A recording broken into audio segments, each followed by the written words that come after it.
네, 가우스 법칙 시작하겠습니다. 이게 퀴즈가 양이 워낙 많아가지고 단타로 할게요. 조금씩 쪼개서 나중에 뭐 다 때려 붙여가지고 영상으로 올리면 괜찮을 것 같긴 한데 일단은 짧게 쪼개서 한꺼번에 하려니까 도저히 못하겠네요. 그래서 일렉트릭 플럭스, 얘는 한글로는 전기손속이고요. 전기손속, 뜻이 뭐냐면 전기력선의 속이 뭐 이렇게 다발, 뭐 개수 뭐 이런 뜻입니다. 그래서 어떤 책에는 전기력선 개수, 전기력선 다발 또는 전기 다발 뭐 이런 식으로 나와 있는 책도 있는데요. 전기손속을 제일 많이 쓰는 것 같습니다.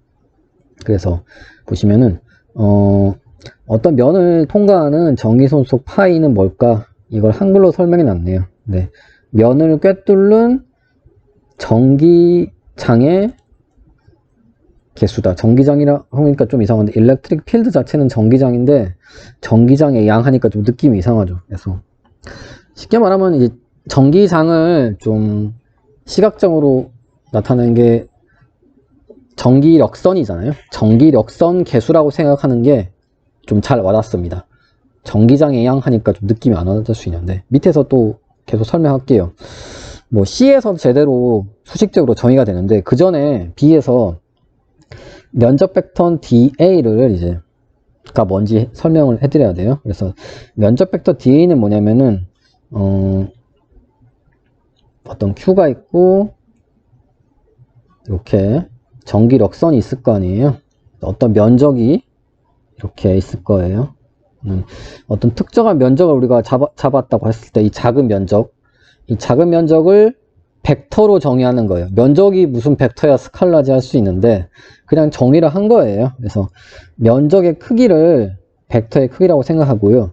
면적의 수직인 방향에 어떤 단위 벡터를 생각하는 거예요. 그러니까 이쪽 방향에 어떤 수직인 방향의 단위 벡터, 수직인. 그래서 여기서 n은 뭐냐면은 노말 벡터 할 때 그 노말이 뭔 뜻이냐면 수직이란 뜻이에요. 그래서 면의 수직인. 그리고 햇은 뭐냐면은 햇은 이제 모자란 뜻인데 햇은 물리에서 크기가 1인 벡터를 햇을 씌워요. 그럼 딱 보는 순간 아 얘는 크기가 1인 단위 벡터구나. 그래서 이게 유닛이 단위. 유닛이 붙는 순간 크기가 1인 벡터다. 그래서 이거 절대값 씌우면 뭐다? 그냥 숫자 1이다. 숫자 1. 유닛 벡터는 차원도 없습니다. 뭐 예를 들어서 뭐 어떤 벡터가 있으면은 그 벡터의 크기로 나눠주게 되면은 이렇게 유닛 벡터가 되게 되죠. 그래서 이 A라는 벡터 안에 차원을 포함하고 있겠지만 자기 자신의 크기로 다시 나눠지기 때문에 결국 차원이 없는 크기가 1인 벡터가 되는 겁니다. 너무 자세하게 설명하고 있는데 그래서 DA라는 이제 미소 D는 이제 미분할 때 그 작은 걸 의미하는 거예요. 그 작은 거. 그래서 미소라고 보통 많이 해요. 그래서 정확히 말하면은 면적 벡터가 아니라 이제 미소 면적 벡터겠죠. 미소까지 쓰면 영어로 너무 길어져가지고 안 써놓은 것 같아요. 넘어가고 이제 DA 면적 벡터를 정의했으니까 이제 정의할 수 있는 건 전기선속을 정의할 수 있죠. 그래서 전기손속은 뭐 아이고 잘못 눌렀다. 전기손속은 뭐 미소 형태로 정의할 수도 있고요. 적분 형태로 정의할 수도 있어요. 그래서 여기서 뭐 이렇게 이렇게 3개 쓰셔도 되고요. 밑에서 쓰셔도 상관없습니다. 그래서 미소 일렉트릭 플럭스, 그러니까 전기손속, 미소 전기손속은 어떻게 정의할 수 있냐면은 이 면적이 굉장히 작기 때문에 사실 한 점이라 생각할 수 있어요. 한 점. 면적이 너무나도 작아서 한 점. 공간의 어떤 한 점. 그 점에서의 전기장이 있을 거예요. 전기장 우리가 그릴 때는 물론 이렇게 Q가 있을 때 이렇게 그렸지만 이 사이에 다 전기장이 있어요. 이 사이에 전기장이 없는 게 아니라 이 공간에 다 전기장이 있어요. 모든 공간에. Q가 이렇게 전하가 있으면은. 그래서 어떤 미소 면적이 있으면은 제가 너무 크게 그렸는데 이게 한 점이에요. 미소라서. 이 점에서의 전기장은 어떻다? 이 점의 전기장은 이렇게 되겠죠. 전기장 이렇게. 네, 이렇게 되고 얘는 수직인 방향으로 이쪽 DA 방향. 그래서 두 개의 크기를 곱한 다음에 코사인 세타 해주면 돼요. 이렇게 두 개의 크기를 곱한 다음에 코사인 세타. 코사인은 두 개 사이의 각도 이거죠. 그렇게 이제 풀면 되는 겁니다. 이게 내적입니다. 내적. 벡터 두 개 내적하면 어떻게 되나요? 이렇게 크기는 이렇게 크기가 그냥 이거가 되죠. 스칼라 값이 되죠. 이렇게 방향이 없는 내적은 이제 방향이 없죠. 그래서 이 d파이도 당연히 어떤 양이에요. 크기가 아니 방향이 없는 스칼라 값이 되는 겁니다. 닷 프로덕트라고 나와 있네요. 이렇게 정의가 되고요. 근데 보통은 미소 면적에 대해서 하는 게 아니라 어떤 이렇게 큰 면적에 대해서 적분하는 경우가 필요한 경우가 훨씬 많겠죠. 가우스 법칙에서도 큰 면적에 대해서 필요하거든요. 작은 면적에 대해서 필요하지가 않아요. 그래서 큰 면적에 대해서 어떻게 할 거냐면은 그 면적에 대해서 다 더하면 돼요. 그래서 일반 물리책에 나와 있겠지만 이걸 잘게 이렇게 면적을 뭐 정사각형으로 쪼개요. 그래서 각각에 대해서 다 얘를 계산할 거예요. 그래서 모든 점이 사실 이가 뭐 같은 점도 있을 수 있겠지만 이 크기가 다 다르겠죠. 다르고 방향도 다 다르고 뭐 DA는 각게 쪼갤 수는 있겠죠. 뭐 DA 각게 쪼갤 수 있는데 보통은 뭐 DA 뭐 다를 수도 있고 좌표계에 따라서 뭐 다를 수도 있고요. 그래서 실제로는 가우스 법칙에서 이렇게 적분 형태 나오는데 실제 적분하진 않으니까 뭐 겁낼 필요 없습니다. 이 장은 적분 표시는 많은데 실제로 적분 계산 안 하는 장이라서 그래서 뭐 얘를 정의라고 생각하셔도 됩니다. 이게 뭐라고요? 전기손속의 정의. 전기손속의 정의는 지금까지 설명해드린 대로 생각하시면 됩니다. 어떤 점에서의 면적 벡터랑 그 점에서의 전기장을 내적하면 돼요. 그러면 그 작은 것에 대해서 d파이 미소 전기손속이 나오죠. 다 스칼라 값이기 때문에 이거에 대해서 하고 또 이것에 대해서 하고 또 이것에 대해서 하고 1, 2, 3, 4 이렇게 다 붙여가 다 더하면은 네, 이 면적에 대해서 전기손속 이 파이 값이 나옵니다. 그래서 전체 면적에 대해서 더해줘야 돼요. 실제로 대칭성 때문에 뭐 바로 이제 다 적분할 필요 없이 할 수 있습니다. 그리고 실제 가우스 법칙을 쓸 때는 클로즈드 서피스에 대해서 합니다. 클로즈드 서피스 뭐냐면은 폐곡면이에요. 폐곡면. 그래서 폐곡면이 뭐냐면은 닫혀져 있는 곡면을 의미해요. 그래서 폐곡선은 많이 들어봤죠? 둘 다 많이 들어봤나? 그래서 폐곡선은 당연히 곡선 이렇게 되면은 이제 폐곡선이 아니죠. 근데 이렇게 닫혀져 있으면은 폐곡선. 곡면도 이렇게 유치원 때 우리 많이 그 공기 비눗방울 많이 불었죠. 그런 게 이제 폐곡면이에요. 닫혀져 있잖아요. 닫혀져 있습니다. 그래서 그 면에 대해서 이렇게 면을 이렇게 잘게 쪼개가지고 그 면에 대해서 전부 다 어떻게 그려야 될지 모르겠네요. 면에 대해서 전부 다 적분을 하면은 이 동그라미가 그러니까 폐를 의미해야 돼요. 클로즈가 이게. 그래서 이게 서피스인지 모르시는데 친절하게 S를 해줬죠. 근데 사실 DA라는 것이 뒤에 벡터를 이렇게 써주게 되면은 이게 선적분이 아니라 이제 면적분이라는 걸 이미 보는 순간 알 수 있기 때문에 굳이 서피스에 S를 안 해줘도 DA 이 벡터를 보는 순간 알 수 있어요. 그래서 굳이 S를 빼줘도 상관없습니다. 네, 저는 잘 안 써요. S 귀찮잖아요. 그래서 안 써주고 그리고 마지막으로 설명할 게 뭐냐면은 면적 벡터의 방향이 있습니다. 그래서 마지막으로 방향 보시면은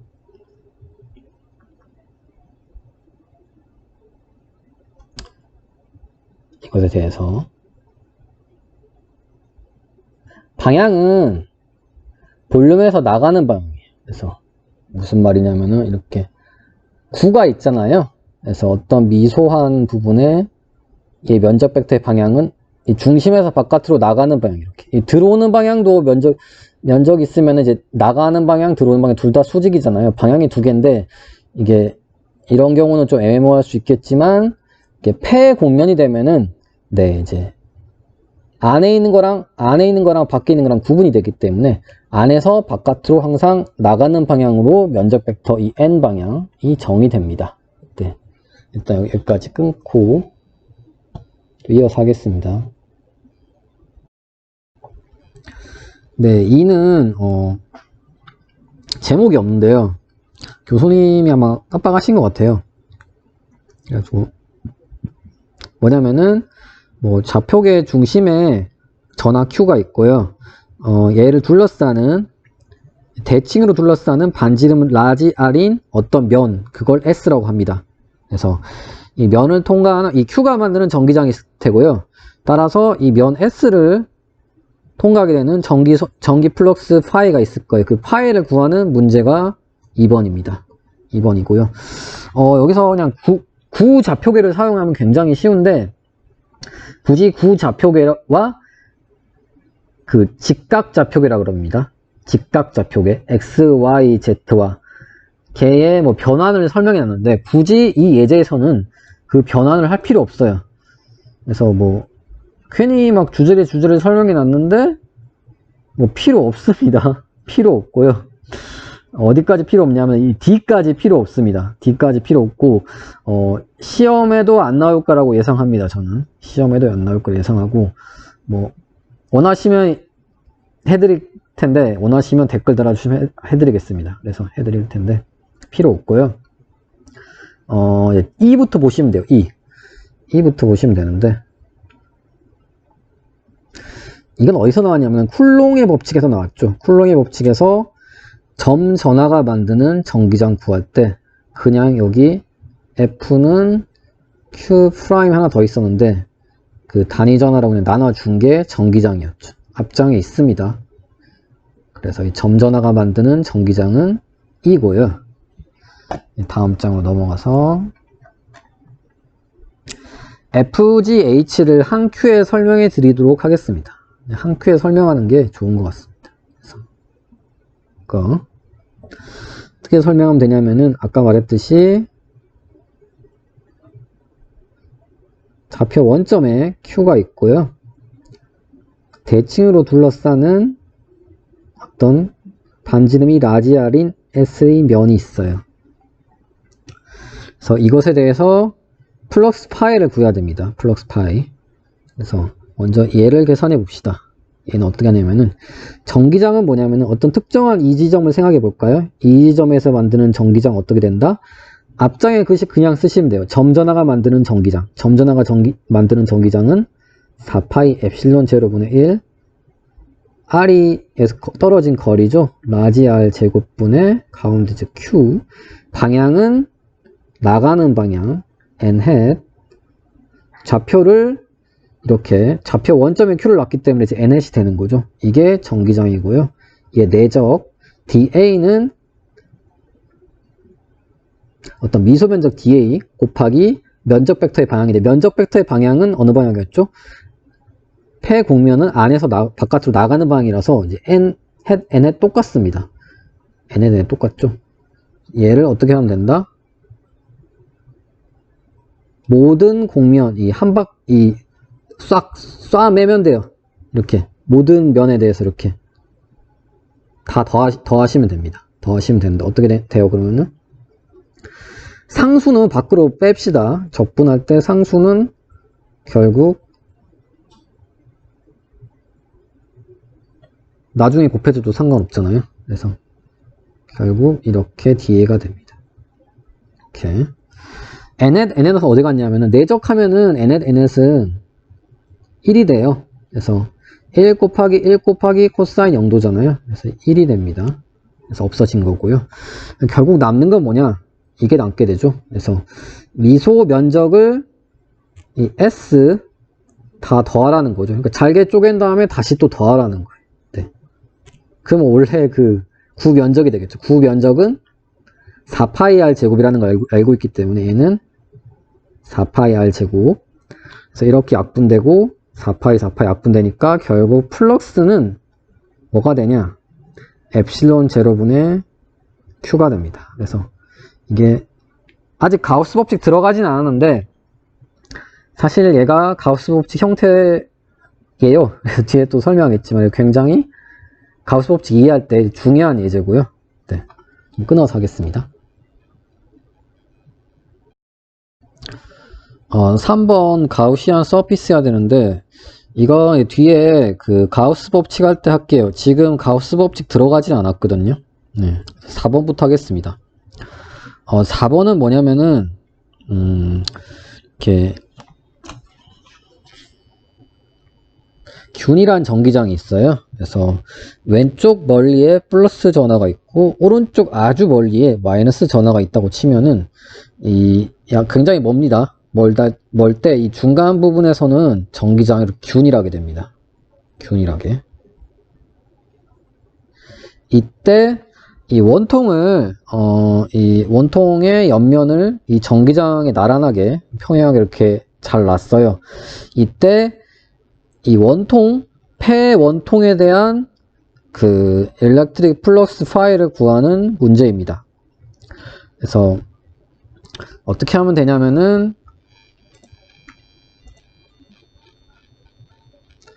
A는 뭐냐면은 전체 플럭스 파이는 나눌 수 있다는 얘기죠. 그래서 뭐 적분을 사실 뭐 어떻게 쪼개서 나누나 상관없잖아요. 이거 어떻게 보면 가로를 어떻게 치냐 그 말이거든요. 그래서 뭐 왼쪽 면에 대해서 A가 왼쪽 면입니다. 이 왼쪽 이 면에 대해서 일렉트릭 플러스 구하고 그 다음에 옆면에 대해서 구하고 그 다음에 오른쪽 면에 대해서 구하고 이렇게 하면은 쉽게 풀 수 있어요. 네. 막 이상하게 잡으면 면을 막 이상한 집합으로 잡으면은 풀기 어렵잖아요. 네, 이렇게 하면 됩니다. 이렇게 잡고 그렇게 잡으란 얘기고 그게 이제 이렇게 잡아도 된다는 얘기고요. B는 이제 파이를 이제 왼쪽 면에 대해서 C는 옆면에 대해서 D는 오른쪽 면에 대해서 E는 다 더했을 때죠. 그래서 이게 반지름이 라지 R이고 길이가 L이죠. 그래서 저게까지 정확하게 뭐 할 필요 없고요. 그냥 이 면적 벡터는 안에서 바깥으로 나오는 방향이 이쪽 방향이고 전기자 방향 이쪽 방향이니까 둘이 어때요? 안티 패러럴이라는 거 들어봤나요? 반평행. 그러니까 두 개의 방향이 있을 때 이제 180도 둘의 방향이 다를 때를 의미하죠. 그럴 때는 이제 내적하면은 마이너스 1이 나오잖아요. 그래서 그러면 어떻게 된다? 파이 A는 어떻게 된다? 전기장 곱하기 면적 파이 R 제곱인데 이제 마이너스를 해줘야 되고요. 파이 C는 어떻게 되나요? 이 면적은 둘이 전기장 방향이랑 면적 벡터 방향이랑 같죠? 그렇기 때문에 E 파이 R 제곱 그냥 이렇게 되는 거죠. 이렇게 되는 거고 옆면은 항상 면적 벡터 방향이 전기장 방향이랑 수직이에요. 수직이잖아요. 이렇게 수직 그래서 이 모든 면에 대해서 다 0이 됩니다. 잘게 쪼갰을 때. 그래서 0, 0, 0, 0 더하면 어떻게 된다? 파이 B는 0이 되죠. 그래서 얘 둘이 더하면 0이 되죠. 그래서 사실 뭐 가우스 법칙 좀 알면은 당연히 0이 돼야 된다는 걸 알 수 있어요. 뭐 전화가 이렇게만 해야지 이게 이렇게 가지.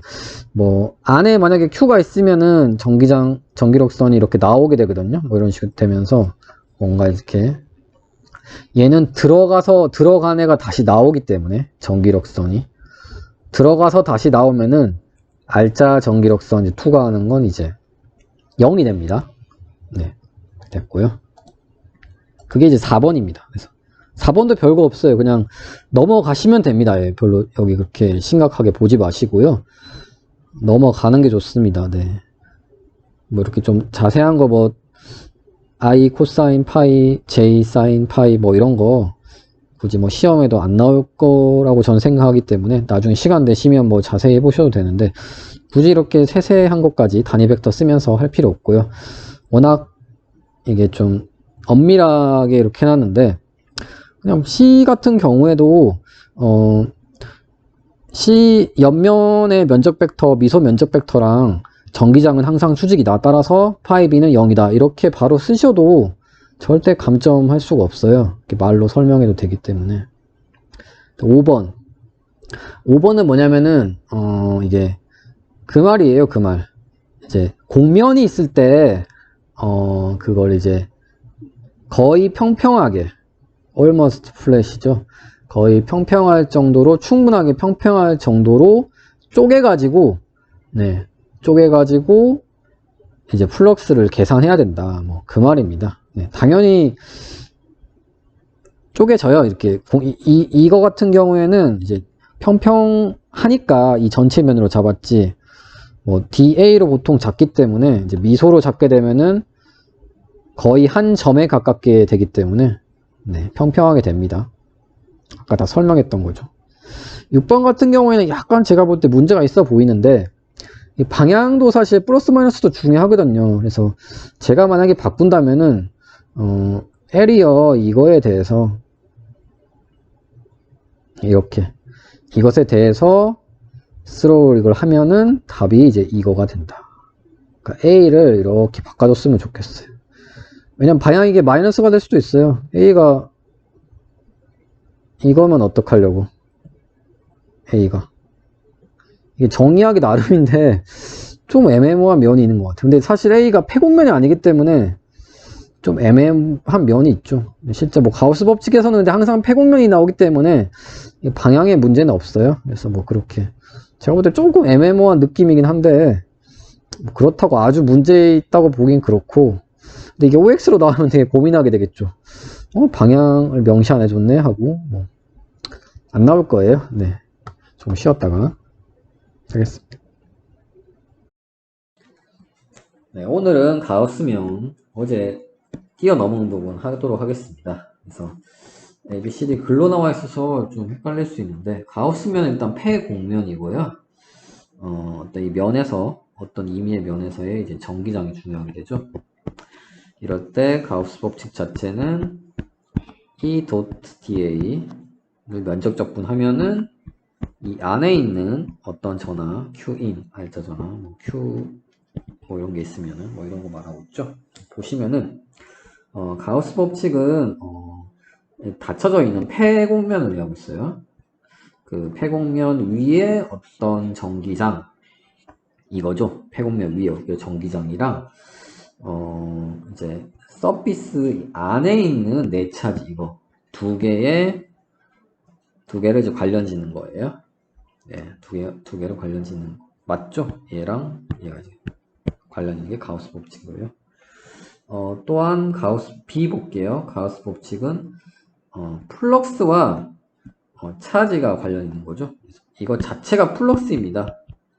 플럭스이죠. 일렉트릭 플럭스이기 때문에 얘랑 차지랑 너무 대충 설명하고 있는데 어쨌든 틀린 내용은 아니기 때문에 B도 맞습니다. 그리고 폐곡면이 필요하죠. 아까 폐곡선이라고 했나요 제가? 하여튼 폐곡면입니다. 곡선 안 나옵니다. C는 면적 벡터 A에 대해서 면적 벡터는 피치에 대해서 퍼펜디큘러인데 피치는 뭐냐면 가우스 면의 아주 작은 그 미소 그 면적을 의미합니다. 여기에 대해서 수직이죠. 네, 수직이고 방향이 있다고 그랬어요. 폐곡면이기 때문에 방향은 항상 안에서 바깥으로 나가는 이쪽이 아니고 이쪽이 DA 면적 벡터의 방향이 됩니다. 그게 이제 C가 말하는 거고요. D는 뭐냐면은 가우스면 이렇게 있을 때 일렉트릭 필드가 가우스면은 이제 안쪽으로 이제 피어싱에 귀 뚫는 거죠. 그래서 안쪽으로 뚫는 전기장. 전기장이 안쪽 방향이라는 뜻이에요. 이럴 때 플럭스는 어떻게 되나요? 네거티브가 되죠. 왜냐면 면적 벡터가 바깥쪽으로 항상 정의되기 때문에 꼭 뭐 방향이 이렇게 해도 상관없습니다. 내적해서 음수가 된다. 그거고요. 아웃워드 피어싱 필드는 바깥 방향에 만약에 전기장이 이렇게 있을 때 여기서의 플럭스는 어떻게 되나요? 면적 벡터는 방향이 같죠? 일렉트릭 필드랑 그렇기 때문에 플럭스는 포지티브가 됩니다. 다시 내적이니까 방향이 같으면은 양수가 되죠. 그 말입니다. 또 스키니밍 필드는 뭐냐면은 저도 찾아봤는데 스키니밍이 토익 공부할 때 미리 다른 챕터 미리 대충 훑는 거예요. 몰래. 그게 스키니밍인데 스키밍 필드는 뭐냐면은 옆쪽으로 이렇게 훑는 좀 이상한데 이렇게 그럼 보면은 면적 벡터 DA랑 이 스키밍 필드 E랑은 수직이 되겠죠. 옆으로 이렇게 훑게 되면은 네, 옆면을 따라 훑게 되면은 그래서 수직이면은 내적하면 90도면 코사인 90도 0이죠. 직각이면은 네, 0이 됩니다. 플럭스 값은.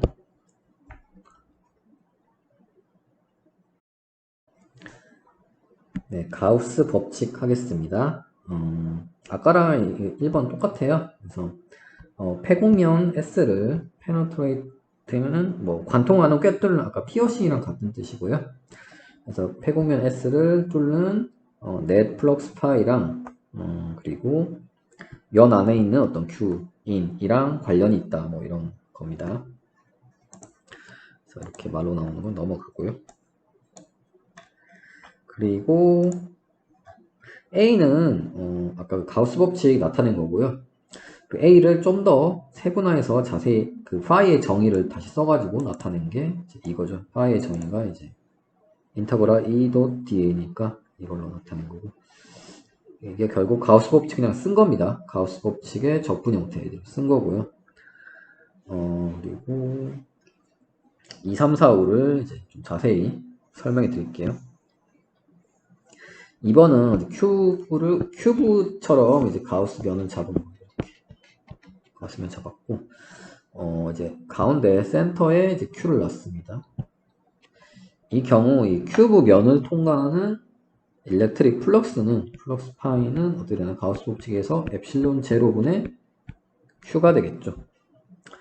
그런데 이제 Q가 정중하였기 때문에 대칭성이 있어요. 대칭성 때문에 이 6면을 통과하는 일렉트릭 플럭스는 다 같게 돼요.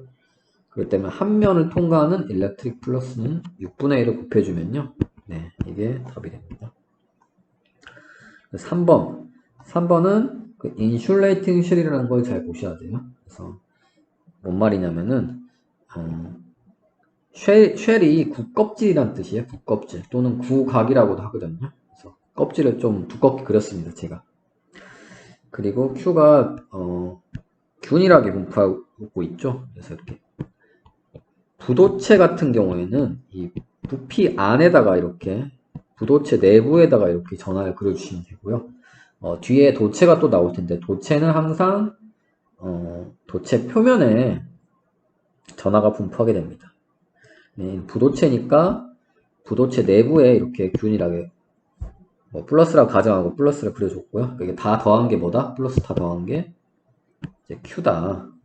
Q이고 이때 가우스면은 어떻게 잡을 거냐면은 아우터 서피스도 있죠. 아우트 서피스 바깥쪽 표면을 통과하는 알짜 일렉트릭 플럭스를 구하여라가 문제인데 결국 이거 풀기 위해서 가우스 법칙을 이 바깥쪽 면으로 잡겠습니다. 그리고 가우스 법칙을 적용하면 되면 어떻게 된다? 일렉트릭 플럭스는 에필론 제로분의 Q인은 이 가우스 면 안에 있는 모든 전하를 더해서 그 알짜 전하를 의미하게 되는데 결국 Q가 되죠. 그래서 에필론 제로분의 이제 Q가 답이 되고요. 4번은 이너 서피스죠. 그래서 이너 서피스를 통과하는 어떤 무슨 색으로 할까요? 초록색. 이 면을 통과하는 일렉트릭 플럭스 파이를 구하려면 똑같이 가우스 법칙을 적용하면 어떻게 된다? 엡실론 제로분의 Q인 가우스 법칙에 의해서 이렇게 해야 되는데 이 안에 뭐 전하가 아무것도 없죠. 알짜 전화 없기 때문에 0이 된다. 네. 그게 이제 4번입니다.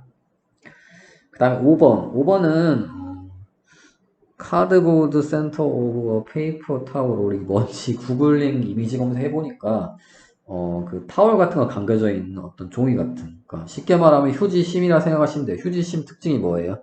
원통같이 생겼는데 뚜껑이 없죠. 뚜껑이 없기 때문에 이제 폐곡면이 아니에요. 폐곡면이 아니기 때문에 가우스면으로 잡을 수 없다가 이제 5번을 말하고 있습니다.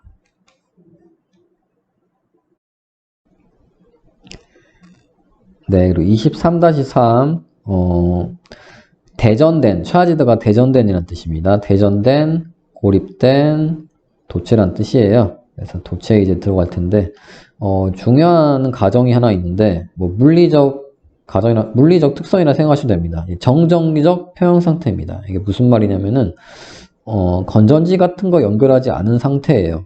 고립된 상태이기 때문에 아주 맨 처음에 뭐 도체끼리 부딪혔거나 하면은 뭐 전하가 이동할 수 있지만 이렇게 특별히 모양 안 바꾸고 냅두면은 아주 찰나의 시간에 그 포텐셜 에너지가 가장 낮은 상태로 자유전자들이 알아서 움직여가지고 서로 멀어지게끔 순간적으로 멀어져서 이제 전하들이 움직이지 않는 상태예요.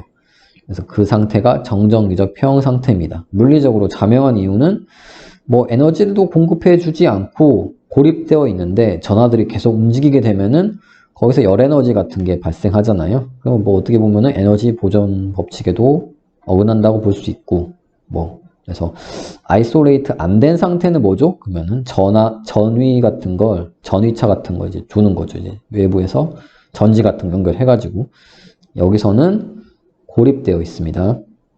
그래서 고립된 도체는 네, 전하들이 움직이지 않습니다. 네, 움직이지 않는 상태. 이거 잘 기억해 두시고 1번 같은 경우에는 결과부터 말하고 있어서 여기 2번을 바로 진행하고 1번은 나중에 최종 결론으로 설명해 드리도록 할게요. 그래서 럼프가 덩어리라는 뜻이더라고요. 그래서 구리 덩어리, 이게 차지 Q를 가지고 있는 구리 덩어리를 생각해 보는 건데, 얘는 insulating thread 실로 매달려 있습니다. insulating은 뭐냐면은 절연이 돼 있어야지 전하들이 천장에서부터 내려와서 왔다 갔다 하지 않거든요. 고립되었다는 뜻이죠. 네, 고립된 도체입니다. 이때 보면은 가우스면은 어떻게 졌냐면은 보시면은 just가 그 아주 가깝게 바로라는 뜻이죠. 그래서 그 안쪽 면 아주 그 가깝게 이제 서피스를 잡는 거예요. 그림을 보시면은 이제 알 수 있는데, 그래서 A, B, C가 이제 논리적 순서고요. 그래서 가우스면을 이 면에 아주 가깝게 붙일 거예요. 최대한 가깝게 붙였습니다. 최대한 가깝게 붙였는데 여기서 가우스 법칙을 적용하기 전입니다. 가우스 법칙을 적용하기 전에 이미 이 면의 모든 점에서 전기장은 0이 되고 이 면 안에 있는 모든 부피의 모든 점에서 전기장이 0이 되어야 됩니다. 왜 그러야 되냐면은 이유를 읽어보시면 되는데, 만약에 전기장이 0이 아니라고 한다고 하면은 도체 안에 자유전자가 많이 있을 텐데 얘네들이 움직이게 돼요. 결국 전기장의 반대 방향으로 힘을 받잖아요. 전자는.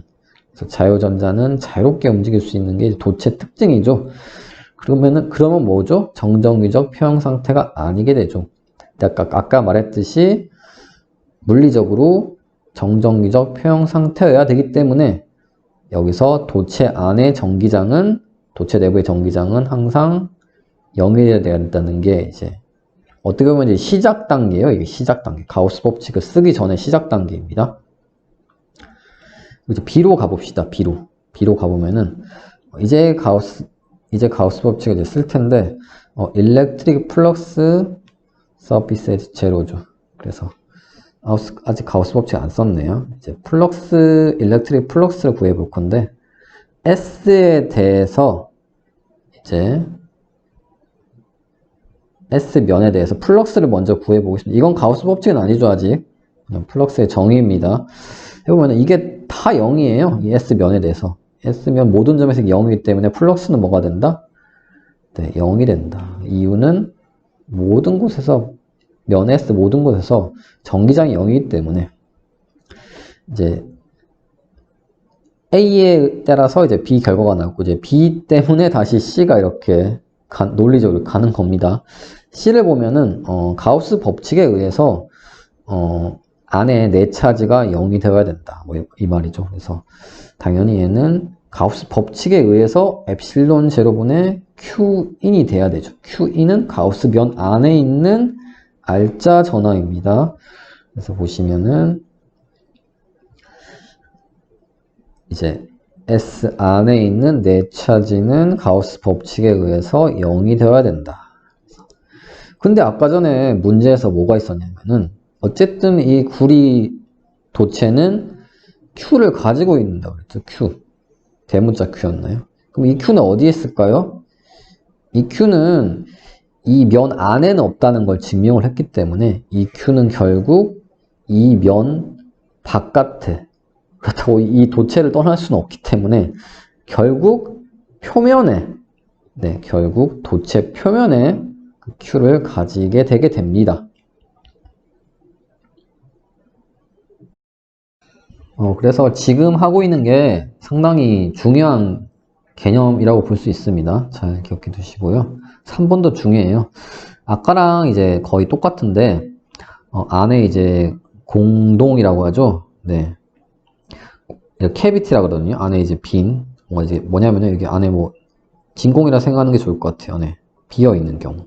이런 경우에 대해서 이제 보겠습니다. 먼저, 가우스 면을 이 캐비티, 공동에 최대한 가깝게 붙일 거예요. 최대한 가깝게 붙이면은 이 서피스 S에 있는 모든 점에서 정기장 0이 돼야 돼요. 왜냐 하면은 아까 말한 논리랑 똑같아요. 어쨌든 도체 내부에서는 자유전자가 움직일 수 없기 때문에 정전기적 평형 상태이기 때문에 그런 겁니다.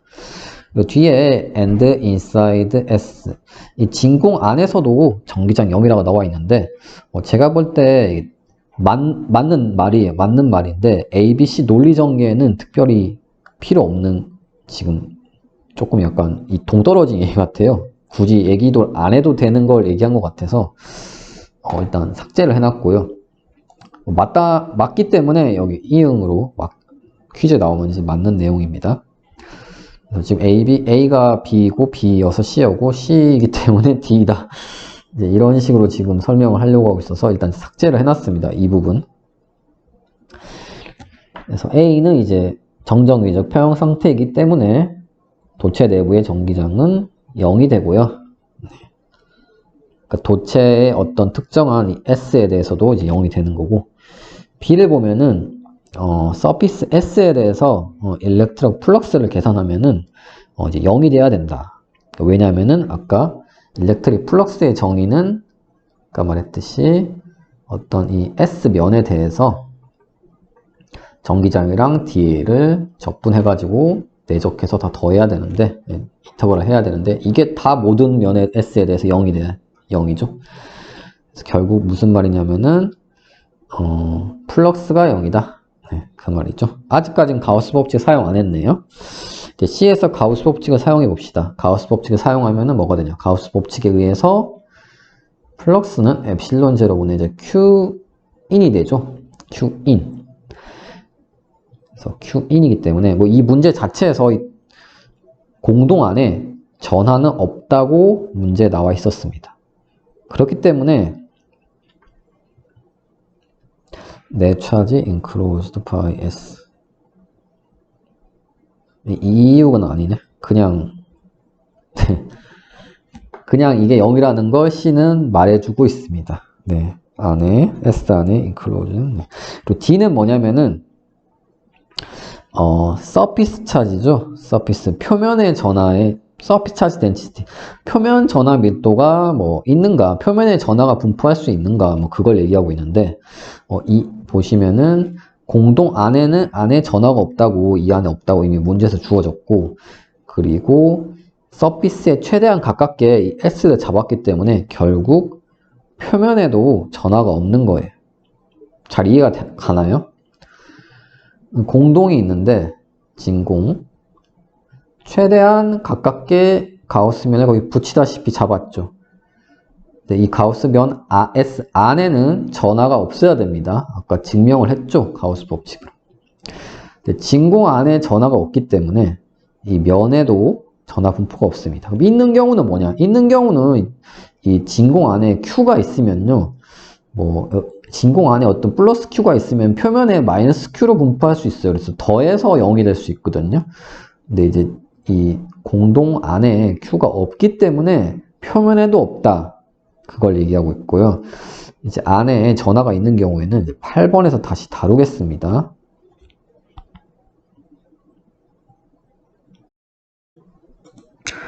이거 4번을 하기에 앞서서 아까 이제 스킵했던 부분이 이제 결론부터 얘기하고 있는데 이 부분이죠. 그래서 이거 보시면 이거 암기하셔야 돼요. 이는 엡실론 제곱의 시그마 암기하셔야 되는데 뭐냐면은 도체 그 표면에서의 전기장입니다. 그러니까 표면이란 얘기는 표면에 접촉해 있는 부분이 아니라 표면 바로 위. 보시면은 external field죠. 그래서 보시면은 nearby endpoint. 그래서 nearby 포인트가 뭔 말이냐면은 그 표면 바로 위에서의 전기장을 얘기하고 있어요. 보통은 그냥 도체 표면에서의 전기장 이렇게 묻는데 그 말이 도체 안에 그 면을 얘기하는 게 아니라 도체 바로 위에 있는 그 전기장을 의미하는 겁니다. 네. 그래서 그거 같은 경우에는 도체의 수직하고요. 크기는 이렇게 엡실론 제곱분의 시그마가 뭐냐면은 도체 그 면에 분포하고 있는 면전화 밀도입니다. 면전화 밀도. 증명을 이제 4에서 해야 되거든요. 그래서 왜 도체 표면 바로 위에서의 전기장은 엡실론 제곱분의 시그마가 되는지 증명해 보겠습니다. 그래서 가우스면은 어떻게 잡을 거냐면은 이렇게 잡을 거예요. 별로 내용이 없습니다. 그냥 눈으로 봐도 상관없습니다. 별로 쓸 게 없기 때문에. 그래서 뭐 리드가 뚜껑이라는 뜻이더라고요. 이 뚜껑 있죠, 여기. 면적이 A인 뚜껑. 예, 이거 얘기하고 있고요. 이쪽 면에도 있고 이쪽 면에도 있고 이 가운데는 뭐죠 하는데 지금 이 도체가 있는데 가우스 면을 이 뒤쪽 이 부분은 도체 안에 이제 파묻혀 있는 놈이고요. 이 가우스 면 이쪽은 네, 도체 밖으로 나와 있는 부분입니다. 그래서 이렇게 원통으로 잡았고요. 가우스 면이 가상의 면이에요. 이거 뭐 만든다고 물리적 특성이 변하고 이런 게 아니라 어떤 가상의 가우스 면을 이제 설정을 한 거고, 이제 여기서 보시면은 대칭성에 의해서 전기장의 방향이 나오는 방향이나 또는 들어가는 방향이 돼야 되는데 이제 일단 플러스 차지라고 가정을 하고 나오는 방향이라 생각하시면 되고요. 전기장이 이렇게 비스듬한 방향이 될 수는 없어요. 나중에 설명을 다시 하겠지만 지금 설명을 해드릴까요?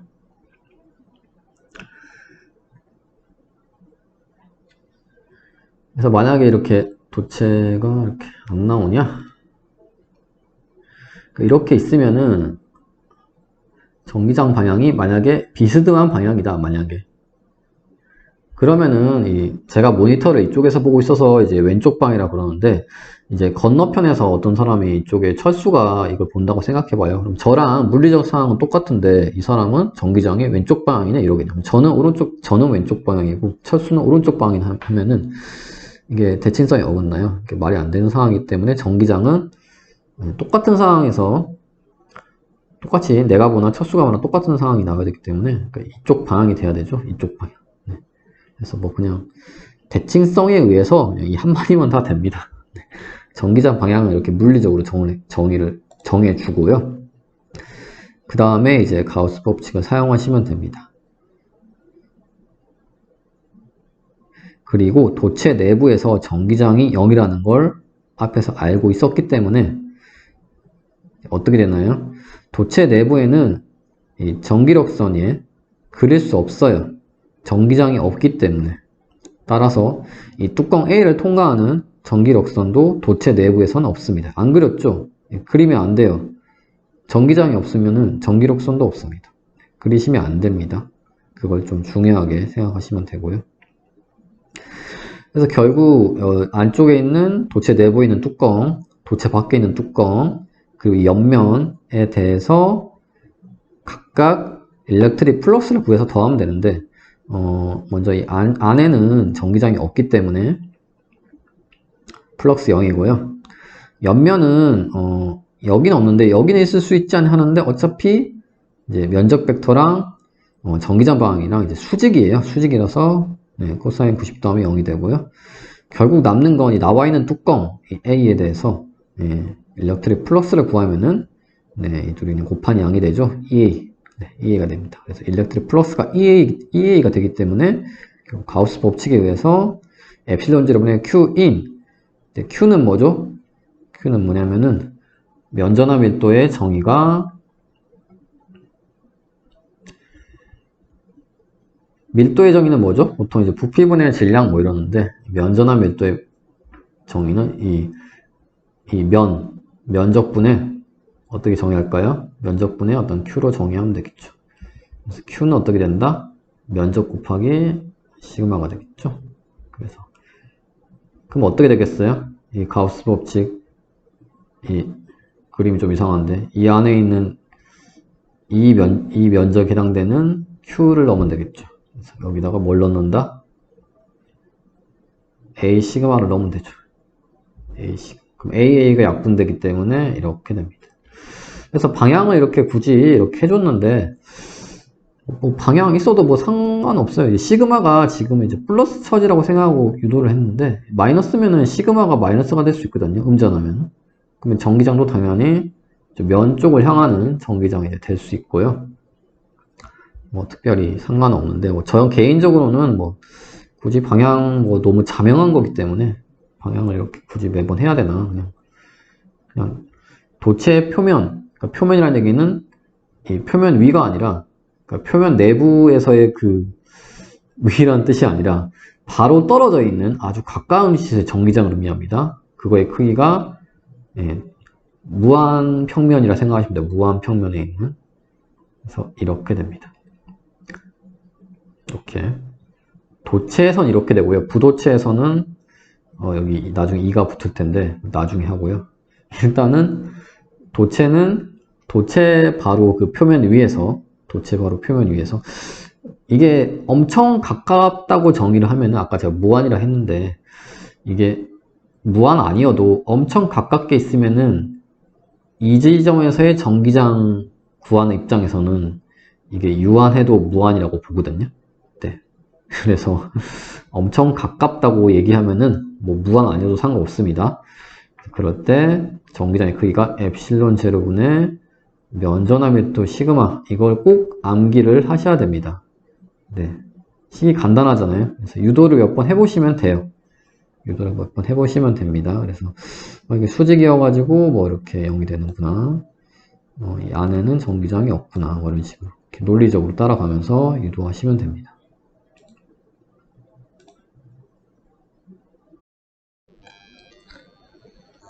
5번 하겠습니다. 5번은 뭐냐면은 도체 슈페리컬 쉘이죠. 그래서 이렇게 국악처럼 생각하시면 됩니다. 이렇게. 그래서 가운데 이제 뭐가 있냐면은 캐비티예요. 가운데는 뭐냐면 진공. 얘가 도체입니다. 얘가 도체이고요. 가운데는 뭐가 있다? Q가 있다. Q가 있고, 문제에서 묻고 있는 건 뭐냐면은, 이 바깥쪽, 뭐요? 튕기는 줄 알았는데. 도체 내부에는 R자잖아, 라지 Q입니다. 이 상황에서, 중심에서 R만큼 떨어진 곳에서의, 전기장의 크기를 구하는 문제인데, 인더 캐비티잖아요. 캐비티 내부에서예요. 그래서 이 문제가 이 조건에 의해서 좀 쉬워지게 돼요. 외부는 별로 신경 쓸 필요 없어요. 그래서 어떤 경우냐면은 중심에서 R만큼 떨어진, 그러니까 반지름이 이게 R1, R2인데 인더 캐비티이기 때문에 이제 R1 내부에서만 이제 생각하면 되기 때문에 이 지점에서의 전기장을 구하고 싶다 하면은 이게 또 대칭이기 때문에 이 한 점을 구하면은 이 전체 면의 이 면에 대해서 이 구표면에 대한 이 표면에 있는 전기장을 갖게 되죠. 그렇기 때문에 어떻게 생각할 수 있냐면 그냥 사실 그냥 쿨롱 법칙 쓴 거랑, 그러니까 쿨롱 법칙에서 나오는 전기장 있죠.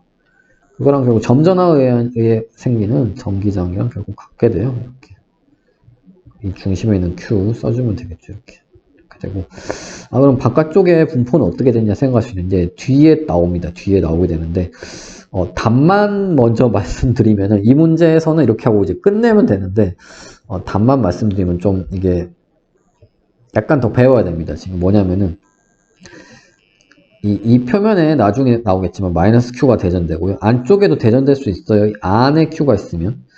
그 얘는 결국 이렇게 돼가지고 이 둘이 더하면 Q가 돼야 되니까 이거 뒤에서 할게요. 잊어버리시면 됩니다. 이 안쪽 공동 표면에도 전하가 생길 수 있어요. 이렇게 공동 안에 Q가 있을 때는 그래요.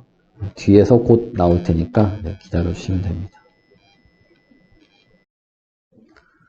6번 같은 경우에는 이게 문제가 어려운 건 아닌데 개념이 조금 와닿지 않을 수 있습니다. 그래서 다 설명한 다음에 6번을 다시 보도록 하고요. 7번 같은 경우에 설명해 드리도록 할게요. 7번은 뭐냐면은 이런 어떤 도체 면이 있는데 이렇게 넓적한 거예요. 넓적한 큰 중성 도체 시트가 뭐냐면은 그 넓적한 판을 시트라고 하더라고요. 종이만 시트라고 하는 게 아니라. 그래서 일단 어떤 면이 있는데 옆에서 봤다고 가정하고 다시 예쁘게 그리겠습니다. 네, 이렇게 돼 있고요. 그리고 차지 Q가 플러스 Q 차지가 여기에 있습니다. 얘는 플러스 Q 차지. 그리고 이 플러스 차지 Q 쪽의 이쪽 도체면을 A라 그러고요. 이 먼쪽 바깥쪽 도체면은 B라 그럽니다. B라 그럽니다. 그러면은 중학교 때 배웠는데 도체에 어떤 대전된 구 같은 거 가져가면 어떻게 됐나요? 정전기 유도 현상이라는 게 일어났죠. 자유전자가 자유롭게 움직이면서 플러스 중성이지만 플러스 마이너스 나뉘는 현상 기억나나요? 기억이 나야 됩니다. 그래서 어떻게 했냐면 여기는 이제 마이너스가 이쪽 면은 플러스가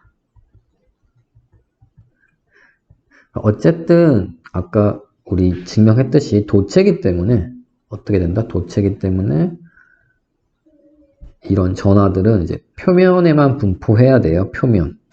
도체 내부에서는 이제 전기장이 없기 때문에 네, 표면에만 이렇게 그렸습니다. 네, 이렇게 정정 유도 현상이 일어났고요.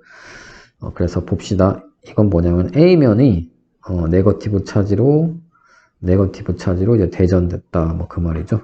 그래서 맞고 B도 B면이 포지티브 차지로 대전되었다. 네, 맞고. C가 좀 어려운데 C가 무슨 말이냐면은 물리적 상황을 좀 더 그려드리겠습니다. 그래서 외부 이 차지 Q로 인해서 전기력선을 한번 그려보면은 결론부터 그려드릴게요. 실제 맞는 그 전기력선을 그려드리겠습니다. 물론 이쪽도 이렇게 있겠죠? 이쪽 방향으로 향하는 것도 있겠죠? 뭐 이런 식으로. 이쪽 방향입니다. 그래서 이게 이제 전기력선 제대로 그린 거고요.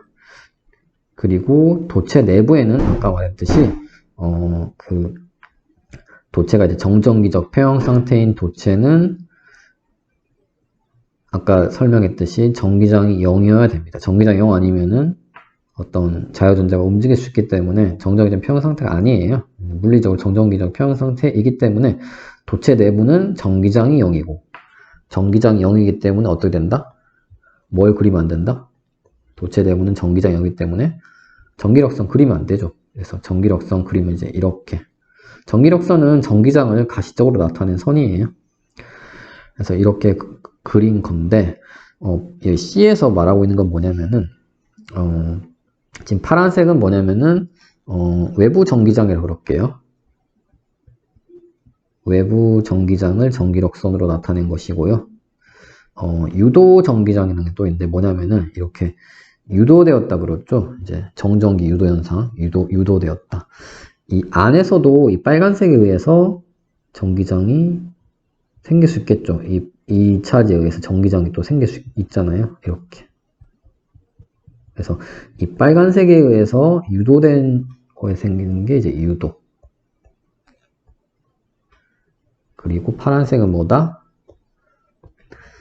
이거에 의해서 생기는 것도 공간이 있으니까 있긴 있을 것 같은데 어떻게 돼야 된다? 둘 다 있는데 사실 두 개 더해서 0이 되는 거예요. 네, 상쇄된다. 그래서 그럴 수밖에 없는 게 확실한 것은 도체 내부에서는 이제 전기장 0이라는 건 확실하죠. 가우스 법칙 쓴 건 아니에요. 그냥 정전기적 폐형 상태인 도체는 다 내부에서 네, 전기장이 0이 돼야 됩니다. 이렇게 돼야 되는 게 확실하기 때문에 결국 아주 짧은 순간에 이걸 놓는 순간에 전하들의 분포가 이 안에가 0이 되게끔 분포를 하면서 결국 얘네들이랑 얘네들은 더했을 때 더해서 0이 됩니다. 베니싱 나오죠. 그 말입니다.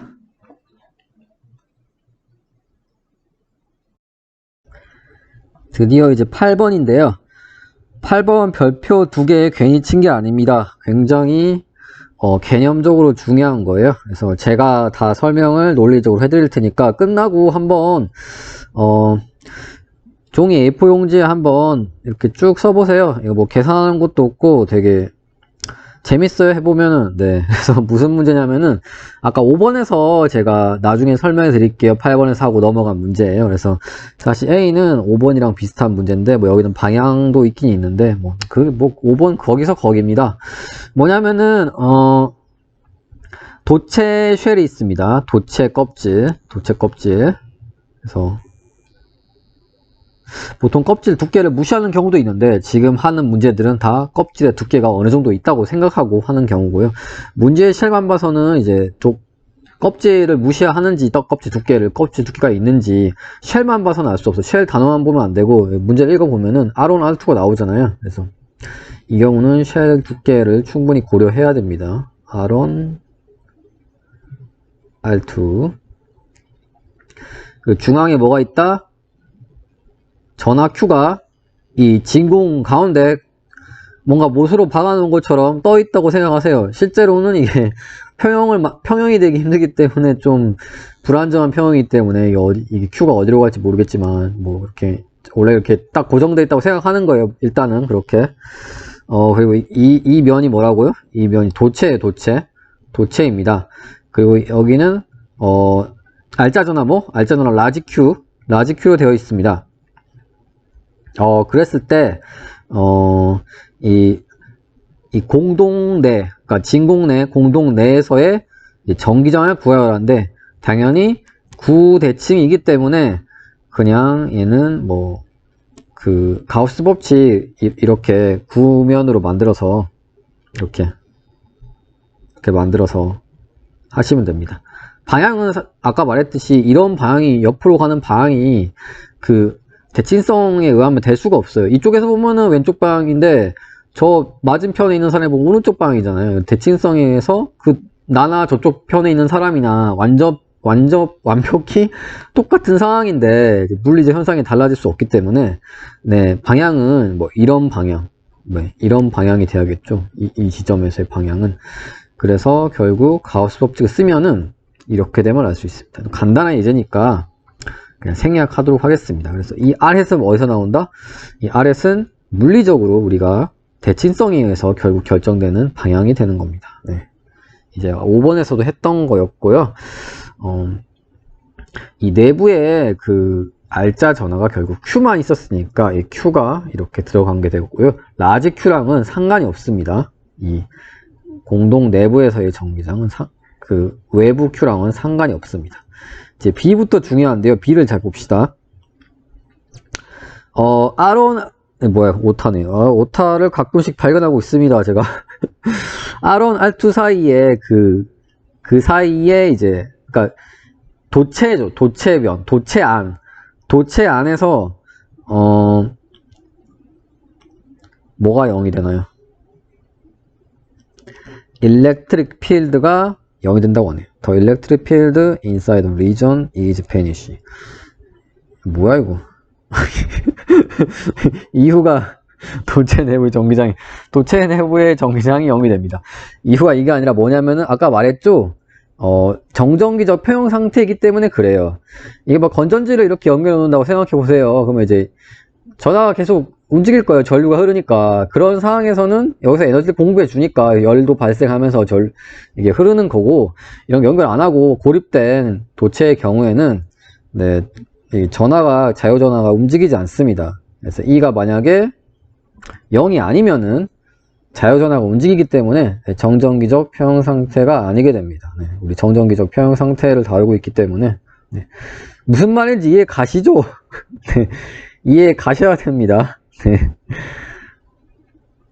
네, 그래서 이 내부의 전기장은 도체 내부에서 전기장은 항상이라 그러면 좀 이상하고 고립된 도체 외부에서 에너지를 공급해 주지 않은 그렇게 모양도 안 변하고 그냥 얌전히 냅두면은 자유전자가 특정한 상황으로 이렇게 딱 자기가 알아서 배치를 한 다음에 딱 고정돼 있는단 말이에요. 그런 상황에서는 전기장이 0이 될 수밖에 없어요. 이 도체 내부에서는 조그마한 전기장만 있어도 이제 자유전화가 움직여 버리기 때문에 좀만 시간 기다리면 찰나의 순간에 얘는 배치를 다 끝내고 자유전자가 이제 움직이지 않고 있거든요. 그렇기 때문에 도체 내부의 전기장은 고립된 도체의 경우는 전기장이 0이 된다. 가우스 법칙이랑 상관없습니다. 지금 이 논리는 얘는 더 근본적인 이유예요. 어떻게 보면 이제 에너지 보존 법칙 뭐 이렇게 생각하셔도 되고 제가 아까 설명했던 것처럼 그게 B였습니다. 너무 흥분하고 있는데 이쪽 파트가 제일 재밌는 것 같아요. 가우스 법칙에서 시험에는 뭐 이렇게 퀴즈로는 나올 수 있는데 시험에는 잘 안 나올 것 같긴 한데 시험에는 좀 푸는 게 나오니까 그래도 개념적으로 되게 중요한 파트예요. C 보시면은 면을 가우스면 어떻게 잡았냐면 가우스면 이렇게 잡았어요. 이 엡실론은 되게 작은 어떤 양이고요. 그러니까 어떻게 잡았냐면은 이 안쪽 구에서 약간 더 크게 안쪽 그 동공 크기보다 구가 아니라 약간 크게 이렇게 가우스면을 잡았습니다. 이게 뭐라고요? 이게 C 문제에서 이렇게 가우스면 서피스 S를 잡았습니다. 이랬을 때 이 서피스 S 안에 있는 내 차지는 0이 되어야 한다. 당연한 것이죠. 왜냐하면은 어쨌거나 이렇게 잡았어도 이 S도 도체 안에 있는 S이기 때문에 이 S 표면 모든 곳에서 전기장 0이 되겠죠.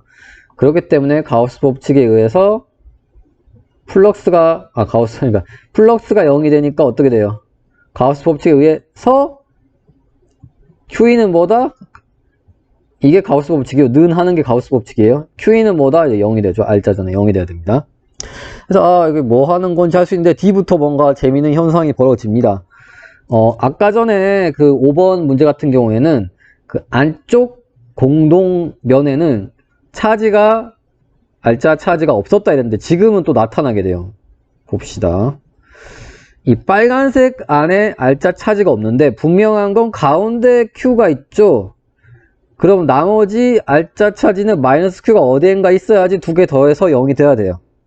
이 마이너스 Q는 어디에 있을까요? 근데 C에서 괜히 이 엡실론을 0으로 보낸 게 아닙니다. 이렇게 큼직만하게 잡으면은 도체 내부에 전하가 있어야 된다 막 이런 있어야 되네 뭐 이렇게 논리가 그렇게 되는데 엡실론은 되게 작게 잡아버렸기 때문에 최대한 이 안쪽 공동면에 최대한 가깝게 붙여버렸어요. 그래서 있을 공간은 결국 이 안쪽 면, 이 면의 표면에 전하가 마이너스 Q가 분포할 수밖에 없습니다. 너무 흥분하고 있는데 아까 스터디룸에서는 좀 작게 했는데 지금 연구실에 아무도 없기 때문에 다들 퇴근하고 크게 얘기하고 있습니다. 그래서 D가 되게 재밌어요. 이렇게 D가 굉장히 재밌습니다. 그래서 공동에 이게 허공에 Q가 이렇게 떠 있다고 가정했는데 이게 도체인데 어떻게 된다고요? 이 면 표면에 어떻게 돼요?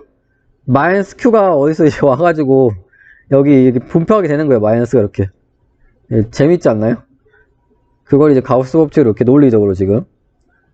그래서 내부에 Q가 있었으니까 결국 더해서 0이 되어야 되니까 내부 공동 표면에 마이너스 Q가 유도되어야 된다. 이게 이제 저만 재밌는지 모르겠지만 재밌지 않나요? 네, 그 다음에 이제 EF로 가겠습니다. 다 끝나가네요. 그래서 E는 뭐냐면은 봅시다. 이렇게 있고 안에 공동이 있고 가운데 Q 전화가 있고 마이너스 Q는 이렇게 퍼져 있고요. 여기 퍼져 있고 근데 어쨌든 이 도체는 라지 Q를 가지고 있었어요. R자 전화 라지 Q를 가지고 있었기 때문에 이건 F의 사고요. E부터 합시다. E는 뭐냐면은 There is no electric charge in the region.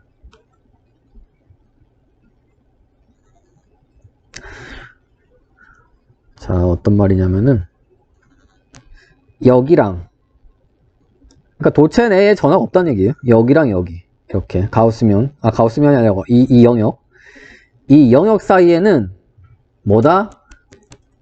전화가 없다. 그러니까 알짜 전화죠. 전화가 그러니까 플러스 마이너스에서 없는 거지. 뭐 모든 물체는 전화가 있어요. 당연히 원자 이루어져 있으니까 전화가 다 있는데 알짜 전화가 없다는 얘기예요. 그러니까 이게 알짜 전화가 없다니까 좀 이상한데 전화가 없다고 생각하시면 됩니다. 그래서 왜냐면은 가우스 면을 어떻게 잡느냐는 사실 물리적 뭐 현상에 전혀 상관이 없어요. 일단 이렇게 분포를 하고 있었을 때 가우스 면을 다르게 잡아도 물리적으로 전하 분포 이런 건 변하지 않습니다. 그래서 가우스 면을 C 문제랑 똑같은데 이렇게 크게 잡아봤다고 생각하세요. 이렇게 크게 잡았어요. 이렇게 크게 잡아도 이 가운데 있는 Q랑 이 퍼져 있는 이 마이너스 Q의 분포는 그대로예요. 그 말은 무슨 말이냐면은 나머지 이 부분 있죠. 이 부분은 전화가 없어요. 네. 왜냐하면 이거 분포 변화 없고 전화가 있으면 아까 0이 아니잖아요. 뭔가 플러스 마이너스에서 영리가 된다고 그랬잖아요. 이미 이 두 개가 다 자기 역할을 하고 있기 때문에 여기서 가우스면은 조금씩 계속 늘려도 여전히 이 전화 분포는 당연히 물리적으로 그대로 있을 거니까 그대로 있고, 네. No electric charge란 얘기예요. 그래서 이 경우에도 도체 내부에 알짜 전화가 없습니다. 네, 알짜 전화가 특별히 어디 위치에 이렇게 똥하고 이렇게 있는 게 아닙니다. 그게 이제 E를 말하고 있고요. F는 뭐냐면은 어쨌든 이 도체가 이제 알짜 전화 Q를 가지고 있었는데 유도가 마이너스 Q 여기 됐으니까 이 겉표면에 결국 있어야 돼요. E에서 도체 내부에는 없었잖아요.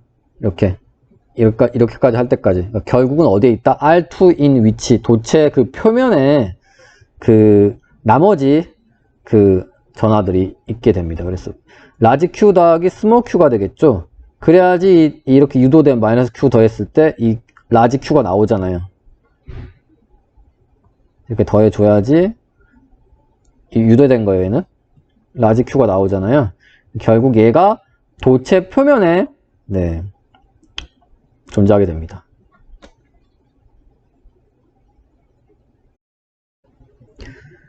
네, 6번 설명하기 앞서서 아까 그 8번 문제를 살짝 응용해 볼게요. 그래야지 6번은 설명하기 더 쉽거든요. 그래서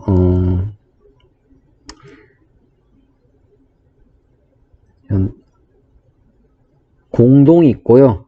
여기다가 구멍을 뚫었어요. 구멍을 뚫은 다음에 그러니까 얘는 이제 원래 이제 Q로 대전되어 있는 상황인데 뭐 이렇게 어떤 그 Q로 대전된 공을 이렇게 실에 매달려서 절연된 실에 매달려서 이렇게 쭉쭉쭉 넣습니다. 그래서 이렇게 가운데로 이제 Q로 이렇게 딱 들어왔어요. 그럼 어떻게 될 것 같나요? 좀 생각을 해보세요. 아까 8번 문제랑 똑같나요? 조금 다른 건 여기 이 빨대 같은 거, 빨대를 꼽아서 여기 공간이 좀 생겼다는 게 다르죠. 그래서 지금 2차원 그림으로 봐서 상당히 달라 보이는데 실제로는 얘를 이제 최대한 작게 이론적으로 뭐 이렇게 생각할 거기 때문에 영향을 미치지 않습니다.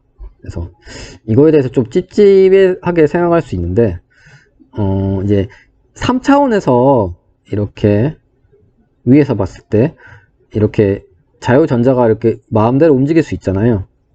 이 상황에서 그 한 점이죠. 그러니까 위에서 봤을 때 한 점, 그 점을 이렇게 통과하지는 못하게끔 막은 거죠. 어떻게 보면 영향을 끼칠 것 같나요? 이렇게 마음대로 움직일 수 있는데 정확하게 제가 뭐 증명하는 건 아니지만 물리적으로 봤을 때 영향을 끼치지 않는다고 저는 당연히 이렇게 생각하고 있거든요. 그래서 결국 아까 그 문제랑 똑같은 문제가 돼요. 아까 8번 문제랑. 그래서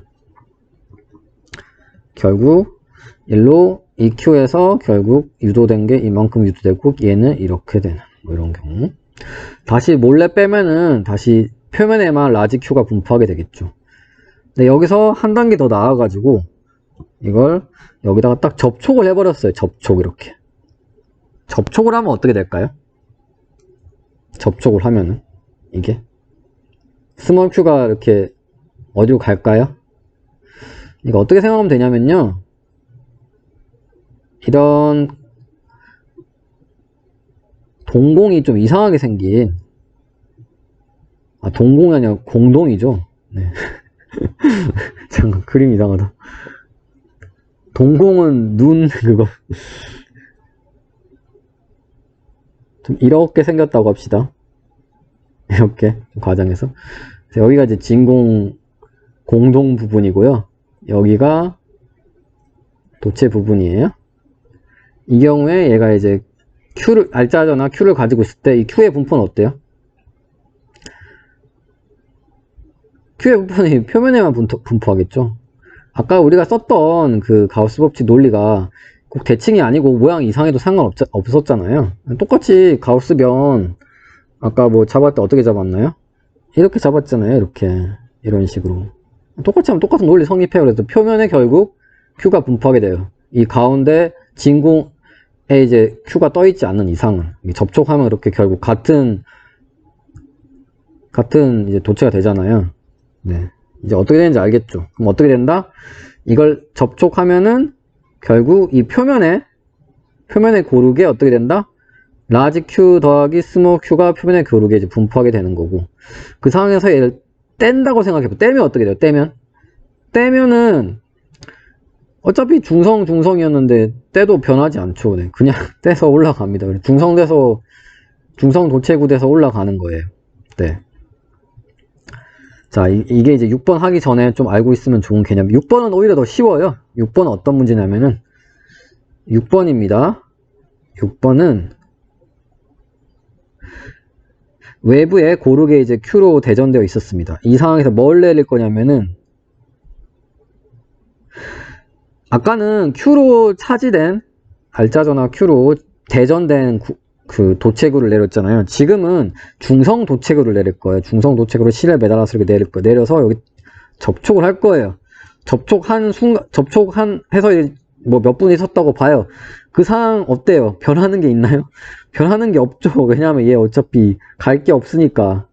아까는 이 Q가 이 바깥으로 이렇게 갔잖아요. 표면으로 이 Q가. 지금 뭐 어차피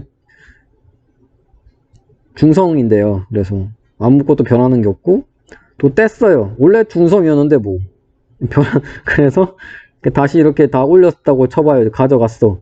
여전히 중성이에요. 얘 변하는 거 있나요? 없죠. 얘도 변하는 거 있나요? 없죠. 그래서 변하는 게 없습니다. 네. 그래서 6번은 지금 결국 아무런 영향을 끼치지 않고, 네, 지금 하는 행동이 언차지 메탈을 내렸는데, 그 언차지 이게 메탈의 볼이에요. 이시 얘입니다. 그래서 아무런 현상이 안 일어납니다. 그래서 이유는 제가 설명했던 이유고, 뭐 그냥 감각적으로 생각하면요, 가우스 법칙 뭐 굳이 안 쓰더라도 뭐 정확한 증명은 아니겠지만 서로 이제 플러스끼리 멀어지려고 하잖아요. 쿨롱 법칙에 의해서. 그래서 당연히 알짜전화가 있으면은 이 내부에 분포하게 되면 서로 되게 가까워요. 전화 그 사이에 거리가 가깝잖아요. 이렇게 분포하게, 만약에 내부에 분포한다고 생각하면요. 내부 표면에.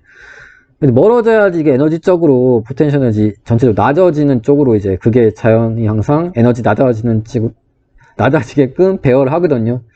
그래서 멀리 있어야지 더 이제 서로 멀어지려고 합니다. 네. 쿨롱이 없지. 같은 전화 멀어지려고 하니까 당연히 이제 겉에 이렇게 분포하게 되는 거겠죠. 네, 뭐 그렇게 대략적으로 이렇게 생각하셔도 6번 뭐 됩니다. 네.